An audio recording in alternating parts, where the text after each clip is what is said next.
Tasty tasty keema curry ready.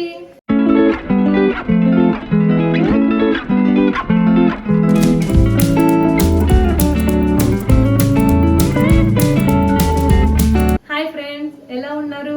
ఈరోజు మనం mutton keema చేద్దాము, చూద్దాం రండి. ఫస్ట్ బాండి పెట్టుకుందాము. బాండి పెట్టి ఆయిల్ పోసుకోవాలి. ముందుగా ఒక ఆనియన్ వేయాలి, ఒక 3 పచ్చిమిర్చి. ఇవి మంచిగా గోల్డెన్ కలర్ వచ్చే వరకు వేయించాలి. ఆనియన్స్ వేగాయి, వేగిన తర్వాత కీమా వేసుకోవాలి.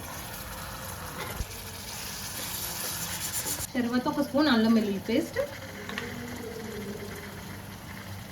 ఒక హాఫ్ స్పూన్ పసుపు. ఇది మంచిగా మగ్గే వరకు ఒక 10 మినిట్స్ ప్లేట్ పెట్టేయాలి. 1 స్పూన్ మన ఇంట్లో ప్రిపేర్ చేసిన ధనియాలు, జీలకర్ర, గసగసాలు పేస్ట్తో చేసిన మసాలా. ఇవి రికార్డ్ అవ్వలేదు. ఉప్పు కారం వేసినప్పుడు తగినంత ఉప్పు, ఒక స్పూన్ కారం వేసి, కారం ఎక్కువ కావాలన్న వాళ్ళు తినే వాళ్ళు ఇంకొంచెం వేసుకోండి. ఇప్పుడు కొంచెం ఒక గ్లాస్ వాటర్ వేసి మూత పెట్టేసి 5 విజిల్స్ వేయించుకోవాలి. కీమా విజిల్స్ అయిపోయింది. ఇప్పుడు చూద్దాం. ఇప్పుడు కీమాలో ఇంకా కొంచెం వాటర్ ఉంది.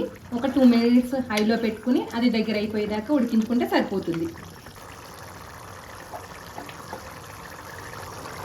కీమా మంచిగా ఆయిల్ వచ్చేసింది. ఇప్పుడు ఇందులో కొంచెం కొత్తిమీర వేసి దించేయడమే. Tasty tasty keema curry ready. ఈ వీడియో మీకు నచ్చినట్టయితే లైక్ చేయండి, షేర్ చేయండి, సబ్స్క్రైబ్ చేసుకోండి. మళ్ళీ వీడియోతో కలుద్దాం. బాయ్.